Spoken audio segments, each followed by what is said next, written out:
All right, guys, this is more of a heads up on a really good bargain than a review, but it'll probably uh, cover both bases pretty well. All right, so Venture Surplus, if you're not familiar with them, get some really cool surplus in, and they sell it at fantastic prices, and they let you kind of choose your condition. So most products on the site will have new, used, and then defective. And if I remember right from previous interactions with them, the defective is like really, really over the top nitpicky as far as what they determine to be defective. So the used stuff is totally serviceable. The defective, probably still serviceable, but maybe your Instagram clout pictures won't look quite as cool. All right, so this value here, I paid $60 for this. I think it was on sale, but these come and go on sale all the time. And it is the 1110 or 1011 MBOK IFAK. And there is a lot going on in here for $60. All right, so to throw it out there right off the bat, it comes stocked. However, the stuff that's in here is past shelf life.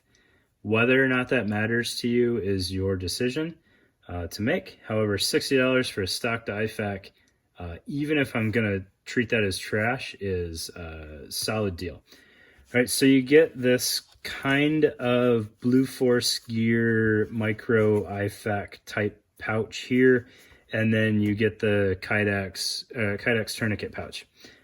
So the pouch here has this kind of goofy flap system on it, which is like laser cut Hypalon Velcro stuff to retain your cat, which is really retained pretty well on its own. All right, so the top is removable.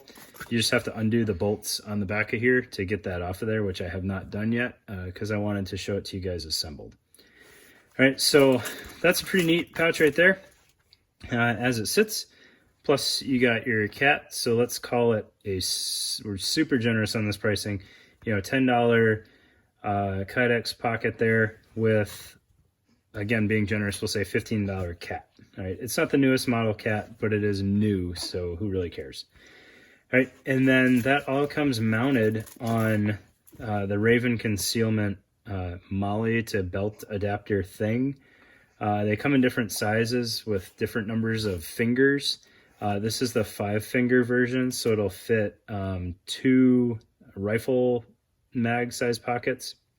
Basically, you have to leave a finger between pouches. So if you're doing pistol pockets, you can fit 3 pistol pockets on here using the left and right most finger and then the middle finger. And if you're doing rifle pockets or pouches, you got to skip the middle finger. If you were doing a rifle and a pistol, you're just going to get the 1 rifle and 1 pistol, and you're going to have a wasted finger at the end or a bigger gap between them. All right, and that is a kind of a paddle type setup there. All right, those things are probably $30 on their own.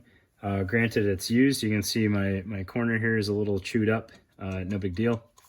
But again, so you got a $15 tourniquet, $10 pocket, $25 5-finger Raven concealment platform, and we haven't even touched on the actual IFAK yet.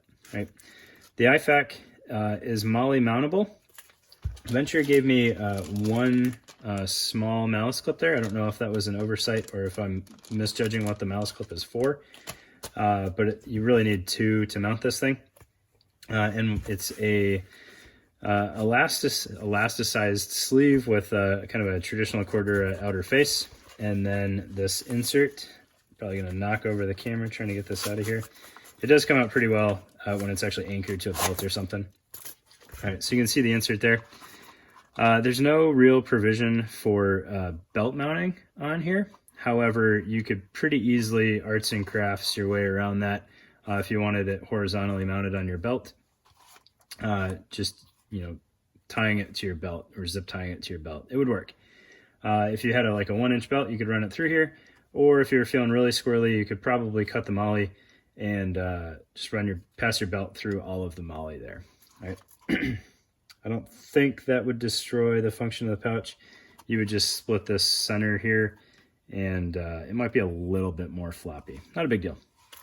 All right, so that's your sleeve, and then you get the insert here, which has this kind of neat Hypalon tuck tab to keep it all neat and tidy in there. You get dual pulls. The way it's packed right now, this one pull tab kind of disappears in the sleeve, and then you just have the top pull, which is fine because they've got it set up for a vertical pull.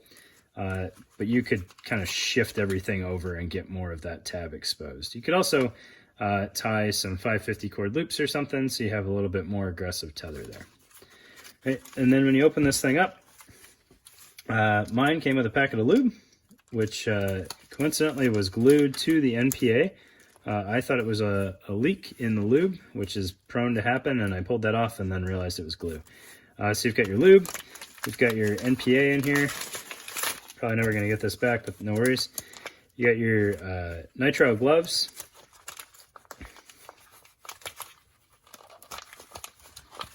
Which mine might be, oh, they're good. All right, then you get this thing. What is this? We got some easy tape here, so some flat pack tape. I would probably go ahead and get rid of the packaging just to make that easier to deal with.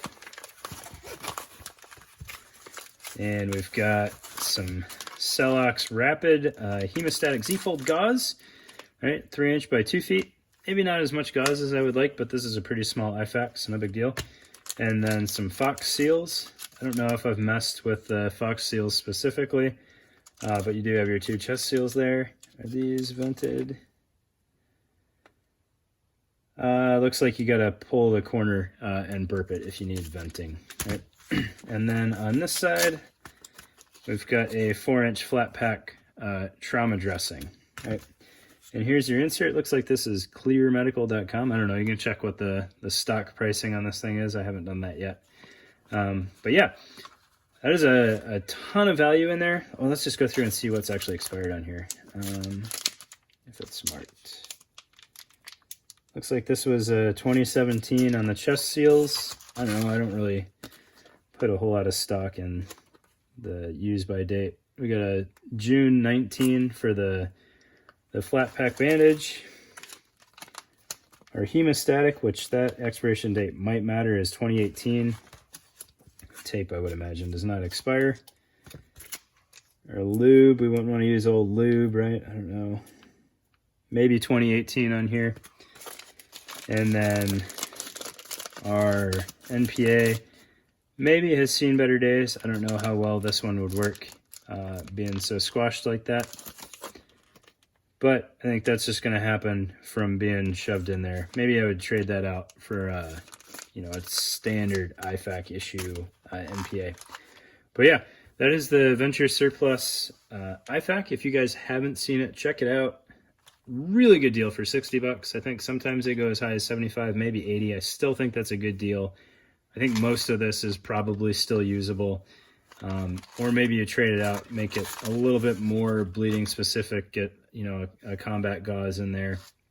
I think your flat pack bandage is probably pretty all right. The tape is a little bit bulkier than it needs to be, but no big deal. All right, thanks guys. Check out Venture Surplus. If this isn't your thing, look at the rest of their stuff. They did not provide this to me. I bought it just to show you guys what a good value it is. Thanks guys.